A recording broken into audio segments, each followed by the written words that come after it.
Imagine a society where the streets are just completely silent. And I don't mean a peaceful silence either. Right, like that heavy, suffocating kind of silence. Yeah, exactly. A suffocating silence. Because every single person walking those streets is just, well, they're terrified. Every corner has a camera. Every microphone is live. Right. And the invisible daily reality for you, if you live there, is that stepping out of line means disappearing entirely. Just gone. Yeah, the stakes are absolute. But now imagine the one thing that could actually shatter that perfect, terrifying silence. Yeah. Just a single man stepping out of the shadows wearing this highly theatrical, smiling mask. And he simply refuses to be afraid. Right. And that is exactly what we are unpacking today. Welcome to this custom-tailored deep dive. We are taking magnifying glass to the anatomy of a very specific, deeply unsettling type of rebellion today. We're drawing from a phenomenal piece of source material called The Mask of Ideas, The Legacy of V. Yeah, we are stepping right into the dark, really complex world of V for Vendetta, created by Alan Moore and David Lloyd. And we're looking at a character who, well, he isn't really a man at all. He is an idea wearing a human shape. But before we dissect the mechanics of that idea, we should probably set some analytical ground rules here. Yeah, definitely a good idea. The source material we are pulling from deals with some incredibly heavy, highly charged themes. I mean, we are examining a brutal totalitarian regime on one side and violent, explosive defiance on the other. Right. So our objective for you today is purely to unpack the philosophical and psychological blueprint presented in this world. We are analyzing how this narrative constructs the mechanics of control and rebellion. We're not endorsing totalitarian regime. Exactly. Nor are we endorsing violent resistance. Right. We are just looking at the gears turning underneath the narrative. So, okay, let's unpack this. Yeah. Let's look at the environment first, the sort of petri dish where this whole conflict incubates. The dystopian England. Yeah. The dystopian England, detailed in the material, it feels like a massive, perfectly coded operating system. Because control isn't just maintained by men with guns, right? No, it's deeper than that. Right. It is maintained by weaponizing the human survival instinct itself. The state basically provides this brutal bargain. You give us absolute obedience, and we will let you live. And it operates on a very simple, just relentless input-output loop. How so? Well, the input is the threat of extreme violence, and the expected output is compliance. The regime relies entirely on the absolute predictability of human nature. Right, because they know exactly how a frightened person will react. Exactly. And they even know how an angry person will react. Anger can be predicted, it can be baited, isolated, and ultimately crushed. But then V shows up, and he doesn't fit either of those profiles at all. He doesn't cower, but he also doesn't scream and shout like the traditional rebel would. Yeah, his introduction is wild. The visual the source paints is just striking. Like, in the dark, surrounded by heavily armed enforcers, he is completely calm. He speaks in poetry, of all things. He moves like someone who has already read the end of the script. Yes, it's like a computer glitch in a perfectly coded system. But this is where I want to push back a little on the psychology of the regime. Because if you are the state and you have all the guns, all the armor, all the institutional power. Why does a calm guy in a mask rattle you so much? Exactly. Why is a calm, smiling man in the dark infinitely more terrifying than an angry, shouting one? Just shoot him and maintain order. Well, what's fascinating here is that shooting him doesn't fix the underlying problem he just exposed. What do you mean? The regime's power isn't actually in their guns. It is in the fear of their guns. Let's look at the mechanism of leverage here. If a person is terrified of death, the state holds all the cards. Right. You do whatever they say to stay alive. But when a man stops fearing the end, he becomes an anomaly that the system simply cannot process. He proves, very publicly, that their ultimate weapon is useless against him. Oh, wow. So if they kill him, they're just killing flesh. Exactly. They haven't killed the fact that he wasn't afraid of them in the first place. I see. It's a complete nullification of their leverage. But, if he is going to step out and become this glaring anomaly, the visual he chooses to present to the world is crucial. Absolutely. To understand how he breaks the system, we have to look at the specific face he chose to wear. Right, because he doesn't just wear a generic ski mask to hide his face. He chooses a very specific historical face.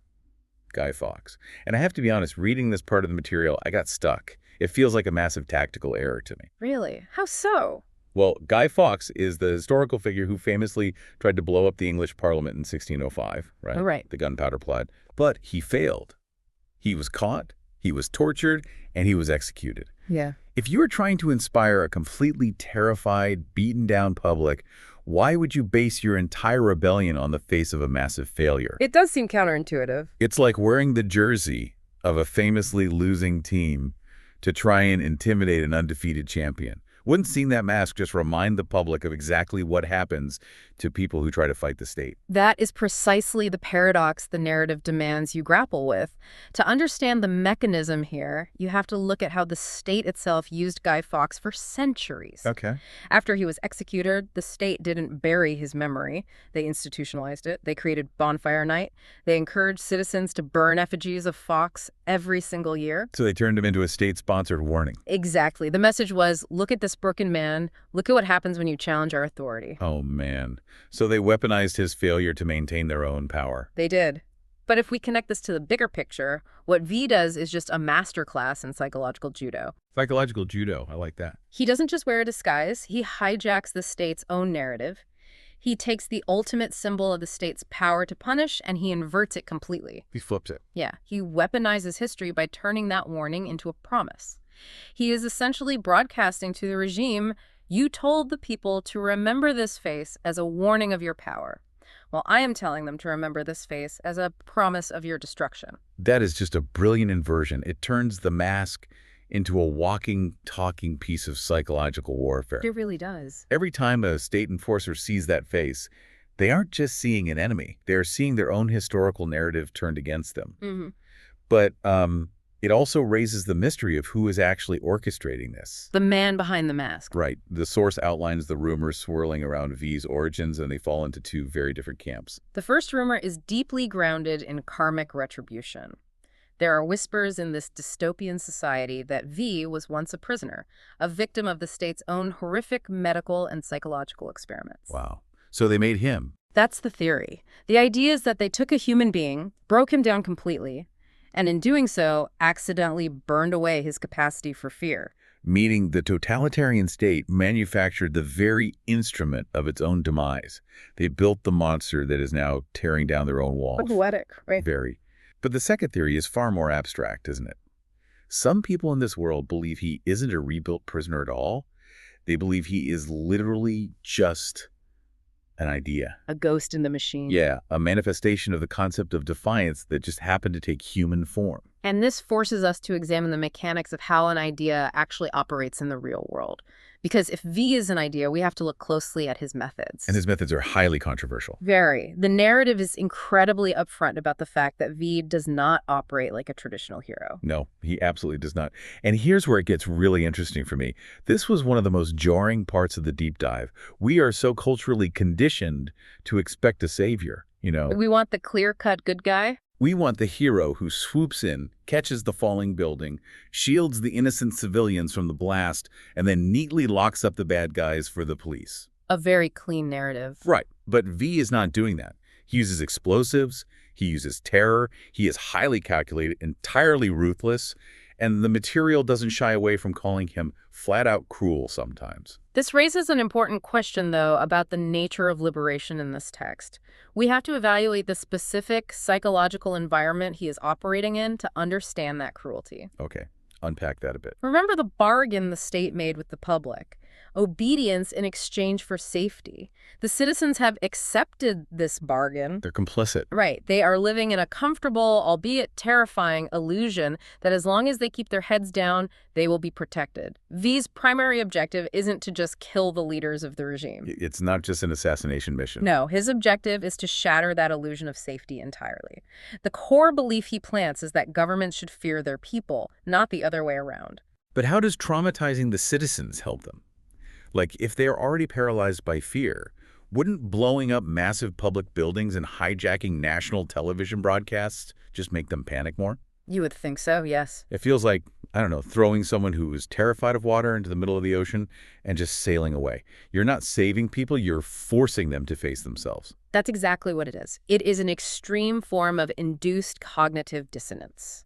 V operates as a harsh catalyst. A harsh catalyst. He creates these massive, violent disruptions to force a psychological break.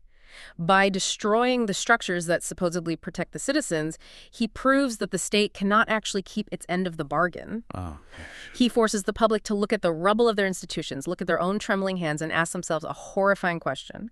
If the state cannot protect me, why am I still allowing them to control me? man. So he is intentionally stripping away their excuses. He is making the environment so volatile and unstable that the act of staying compliant becomes just as dangerous as the act of rebelling. That is the mechanism, yes. The text insists that freedom in this world isn't given. It's taken, and often at a very high cost. It is a deeply painful, brutal process for a population to endure. It is. He forces them to realize that their safety is actually just a cage, and that freedom isn't something a hero can just hand to them wrapped in a bow. And taking it requires them to confront their own cowardice. Yeah. You can definitely see why he is categorized as cruel. He doesn't comfort them at all. He essentially holds up a mirror to their complicity. Exactly. But according to the progression of the source material, this incredibly harsh catalyst effect actually begins to work. It starts to yield results. It does. And that initiates the final and really the most dangerous phase of the rebellion, contagion. Oh, yeah. This is the part that genuinely gave me chills. Because the climax, the turning point, it isn't a massive military battle. The turning point is when the public begins to follow. But they aren't following the man in the mask. No, they are following the concept he introduced. The source details how the visual of the mask starts to multiply. Like one mask becomes 10, 10 becomes 100. The rebellion shifts from a singular, isolated anomaly to a completely decentralized movement. Right. Suddenly, V is no longer just one guy hiding in an abandoned subway station. He is everywhere, in crowds, in protests. The idea has replicated itself like a virus. Yes, it is in the massive street protests, but it is also in the quiet courage of, a citizen who simply decides to speak their mind at a dinner table. It is in the sudden, widespread refusal to look away. People who have just had enough. And this is the ultimate nightmare scenario for a totalitarian infrastructure. Because they can't shoot an idea. Exactly. The entire system is designed to identify, isolate, and eliminate singular threats. You can arrest a dissident, right? You can execute a rebel leader. Right. But how do you execute a concept that has suddenly taken root in the minds of thousands of ordinary people? The state's machinery of fear completely seizes up because there is no central node left to attack. I was trying to map out exactly what V's role is in this grand scheme, and the best mechanical analogy I could land on is a starter motor in a combustion engine. Oh, I like that. Go on. So if you think about how a car engine works, the starter motor is this relatively small but incredibly powerful electric motor. Its only job is to physically force the massive engine to spin before the engine actually wants to, right? Okay. And to do that, it is violently loud, it draws a massive surge of energy, and it forces a violent mechanical action. It provides the initial unnatural force required to begin the cycle. Exactly. It is 100% necessary to get the engine running. But here is the critical part. The absolute second the spark plugs fire and the engine achieves its own self-sustaining combustion, the starter motor has to disengage. It has to step back. It has to. Because if you keep the key turned and the starter motor stays engaged while the engine is running on its own, the horrific grinding noise you hear is the starter destroying itself and tearing the engine to pieces. The starter is completely necessary for the ignition, but it is fatal to the continued operation. So what does this all mean for V? Well, that mechanical analogy maps perfectly onto the really unsettling truth that the narrative arrives at. V was never meant to be a permanent fixture in this society. He had to disappear. He had to. If he were to stay, if he were to take off the mask and step into the seat of power to lead the newly liberated public, he would simply become another centralized figure of authority. Another dictator, basically. He would become the new state. The citizens would just be trading one form of obedience for another. He would become the starter motor grinding the engine to dust. Exactly. By stepping away, he ensures that the idea doesn't die with him. And more importantly, he transfers the heavy responsibility of freedom directly onto the shoulders of the public. Where it belongs. Right. His true power wasn't in the explosives he engineered or the historical semiotics of the mask he wore. His true power was his ability to make himself completely obsolete. He catalyzed the reaction and then just removed himself from the equation so the reaction could sustain itself. Man, that is a heavy realization. It is. We have covered an immense amount of ground today in this deep dive. Let's just quickly trace the arc of what we've unpacked for the listener. Well, we started by examining a society entirely frozen by a sophisticated architecture of fear. And we analyzed how a single figure operating outside the survival instinct creates an unmanageable system glitch. Right. And then we looked at the psychological judo of the Guy Fawkes mask, how a regime's 400-year-old symbol of punishment was hijacked and inverted into a promise of defiance. A brilliant tactic. It really was. And then we waded through the uncomfortable morality of a protagonist who uses extreme cruelty and cognitive dissonance to shatter a population's illusion of safety.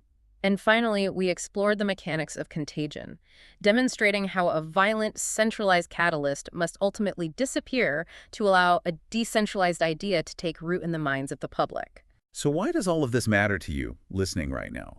Because, let's be real, it is highly unlikely that you are navigating the extreme, heavily surveilled, dystopian streets described in this text. No, you probably aren't dodging state enforcers on your way to get coffee. Probably not. But the underlying psychology of compliance is universally applicable. This deep dive invites you to examine the invisible systems of leverage in your own everyday life. Yeah, because we all have them. We do. We all operate within structures, whether it is corporate hierarchies in the workplace, complex dynamics within social circles, or just broader societal expectations.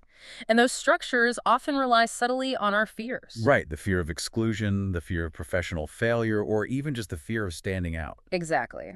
The narrative challenges you to look closely at your own environment and ask yourself, where might I be living quietly out of fear rather than out of genuine agreement? Where am I accepting the bargain of safety at the cost of my own voice? It asks us to recognize the immense, disruptive psychological power of simply refusing to let fear be the primary driver of our decisions. It is a fascinating mirror to hold up to our daily lives. But before we wrap up today, I want to leave you with one final kind of lingering thought. Something to think about later. Yeah, something to really chew on that builds directly on the mechanics we've explored today.